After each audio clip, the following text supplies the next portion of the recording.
Vamos lá, amados. Duas coisas. Se o cabo não for chamado, ou ele desiste rapidinho, ou a igreja dá um jeito também de deportá-lo rapidinho, porque a igreja também conhece, né, aqueles que realmente são chamados pelo Senhor.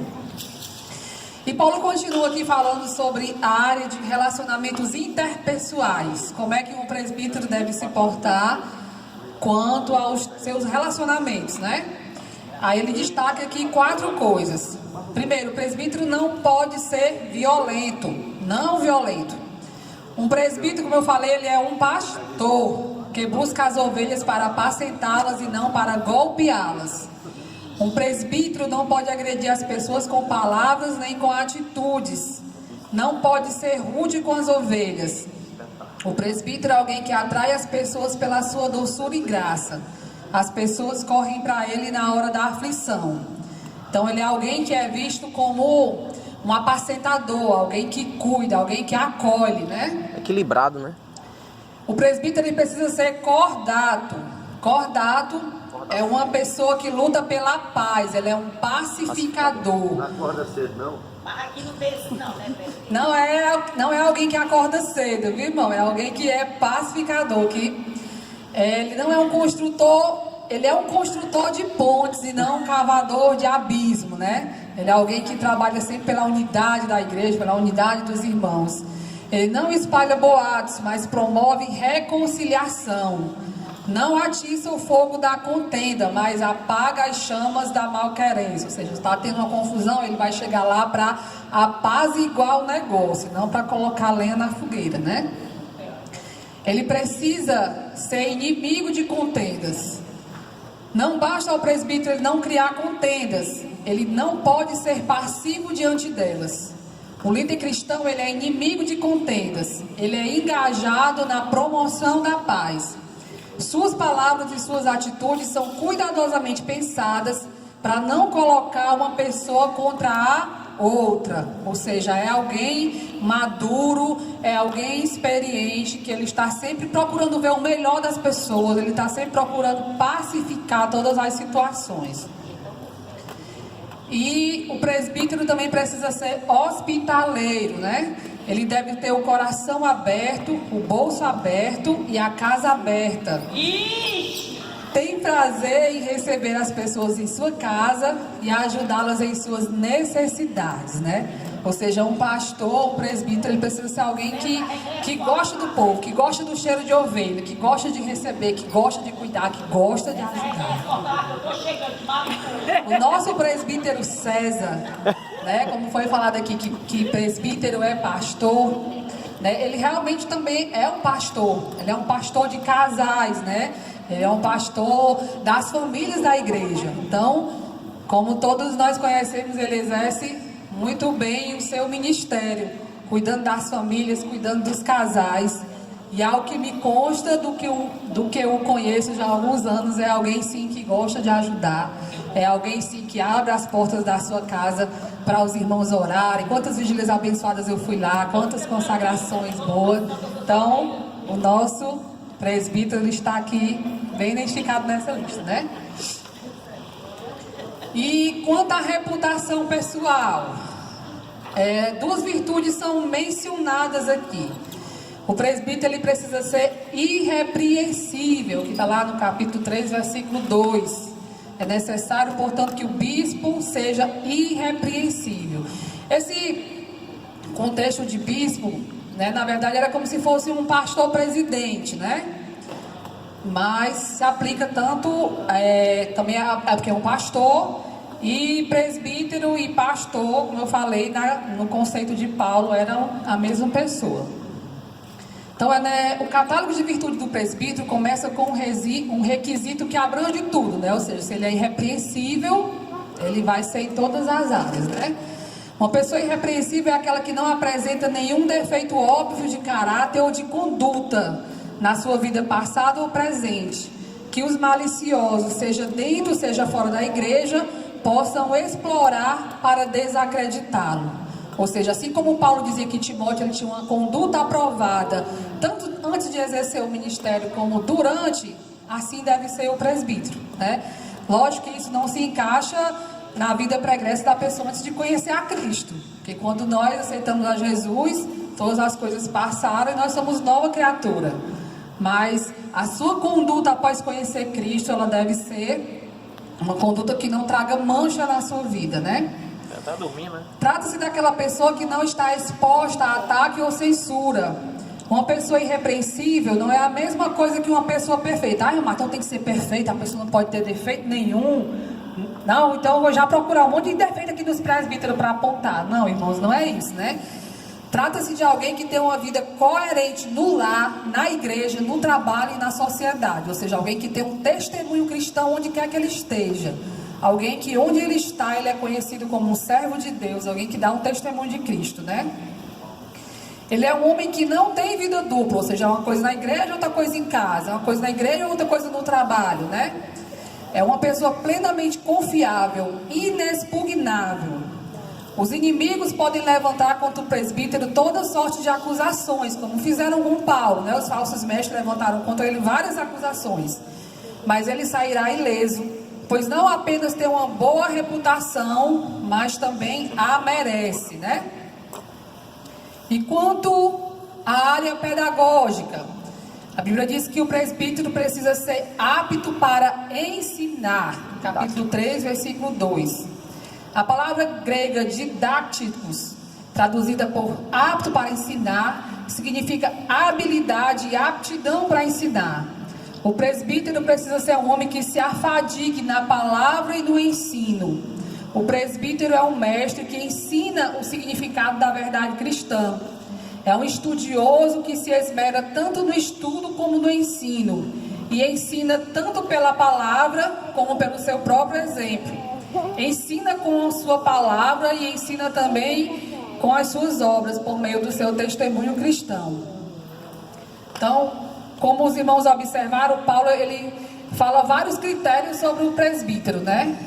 O único que ele fala didático é esse apto para ensinar. Todos os demais ele vai falar quanto à vida moral dele, né? O presbítero precisa ter bom testemunho dos de fora. Capítulo 3, versículo 7. Pelo contrário, é necessário que ele tenha bom testemunho dos de fora, a fim de não cair no opróbrio e no laço do diabo. Embora o presbítero exerça seu ministério entre os domésticos da fé, seu testemunho transborda para além das fronteiras da igreja. Sua vida fora dos portões não é diferente daquela vivida dentro da família e da igreja. Ou seja, alguém irrepreensível na igreja, em casa, no trabalho, na sociedade. Quanto à área de domínio próprio, né? Paulo destaca aqui 4 virtudes. O presbítero precisa ser temperante. O presbítero precisa ser sóbrio, atento e vigilante. A temperança tem a ver com o domínio de seus impulsos, tanto na área sexual como em relação à bebida alcoólica, né? Ou seja, alguém que tem domínio dos seus impulsos. O presbítero precisa ser sóbrio. O presbítero precisa ser prudente, sensato e disciplinado. A sobriedade é aquela virtude em que o homem se coloca acima das paixões e desejos e tem completo domínio sobre os desejos sensuais. Refere-se a seus gostos e hábitos físicos, morais e mentais, né? Ou seja, é alguém que ele tem completo domínio do seu velho homem, das suas aptidões carnais, né? Alguém realmente irrepreensível. O presbítero ele precisa ser modesto, né? Precisa ser honesto e decoroso. É o homem que se une força e beleza. O homem modesto é despojado de vaidade e avesso à soberba. Ou seja, é alguém que expressa na sua vida a simplicidade de Cristo, né? O presbítero precisa ser controlado contra a bebida alcoólica, não dado ao vinho. Um presbítero ele não pode ser um beberrão. A embriaguez não combina com o pastoreio. O álcool entorpece a mente e dificulta a faculdade de julgamento. Portanto, ensinar a palavra e ser dado ao vinho são duas coisas que não andam de mão dada. São duas coisas que realmente não combinam, né, irmãos? E quanto à área da maturidade espiritual, o presbítero ele não pode ser um homem neófito. O que é o neófito, né? Paulo diz, não seja neófito, para não suceder que se ensoberbeça e incorra na condenação do diabo. Então o presbítero ele não pode ser um novo convertido, né? Olha isso, um novo convertido, alguém imaturo na fé, né? Ele precisa ser alguém sólido na fé, firme na doutrina e experimentado na vida. A imaturidade espiritual é o portal da soberba, e a soberba é o solo escorregadio onde o diabo derruba muitos líderes, né, irmãos? Então, a Bíblia exorta que o presbítero não pode ser um neófito, ou seja, alguém que chegou na igreja há pouco tempo, se converteu há pouco tempo, ainda não adquiriu uma maturidade espiritual, e ele já é colocado diante da igreja do Senhor, diante de um cargo de liderança importante, né? Porque muitas vezes quando acontece isso, aquela pessoa que ainda não aprendeu realmente que o episcopado é um posto de serviço e não de privilégios, ao invés de ele ter a ideia de que ele vai ser o servo dos servos de Deus, ele vai achar que ele está ali para mandar e desmandar em todo mundo. Então, em vez de servir, ele vai querer ser servido, né? A soberba é uma porta de entrada para a soberba, para o orgulho, que é algo que o diabo derruba alguém rapidinho. Quando você vê, muitas vezes, queda de grandes líderes, queda de pastores, às vezes você vê alguém que caiu no adultério, ou alguém que caiu na questão da desonestidade, pode ter certeza, irmão, que ele não caiu naquele momento, naquele pecado do adultério. Ele já caiu bem antes. Muitas vezes a soberba já entrou bem antes no seu coração. Muitas vezes o orgulho já entrou bem antes. E aos poucos o diabo vai matando a espiritualidade, matando a vida cristã, e o adultério e os demais pecados é uma consequência do pecado do orgulho que ele já tinha caído lá atrás, né? E terminando aqui as qualificações do presbítero, biblicamente o que é que se requer de um presbítero, Paulo passa agora para os diáconos, né? Capítulo 3, do versículo 8 ao 13, ele vai falar dos atributos do diácono. Então, muitas delas são algumas dos presbíteros, né?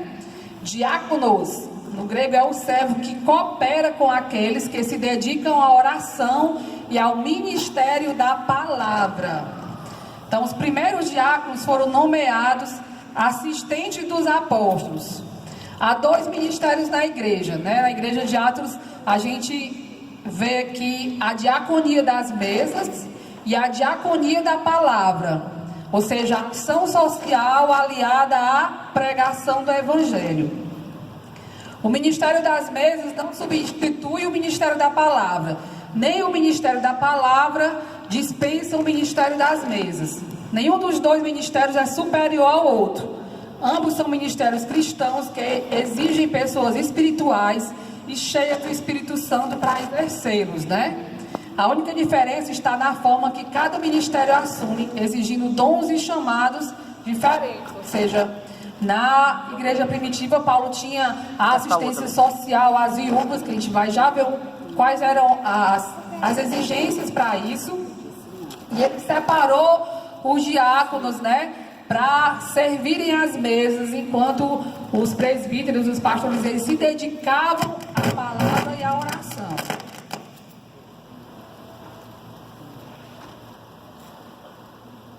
Amém? Então o diácono é exatamente isso, é um auxiliar do pastor, né? Ele vai auxiliar no serviço, na obra social, ele vai auxiliar na organização da igreja, ele vai auxiliar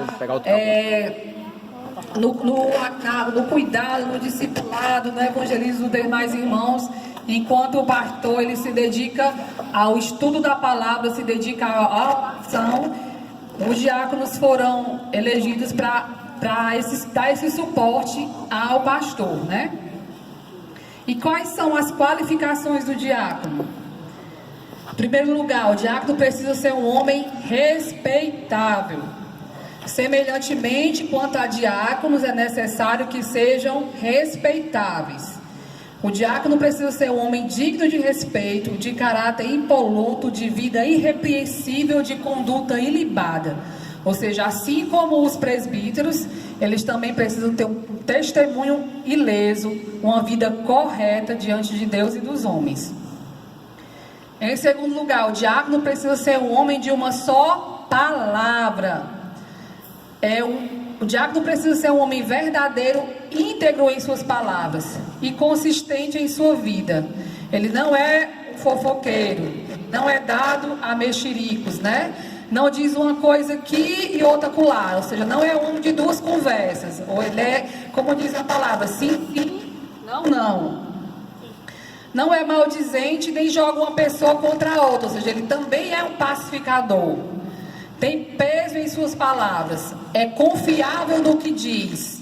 Então é alguém que, se ele disser que pedra é pedra, todo mundo confia, porque realmente é um homem de palavra, né?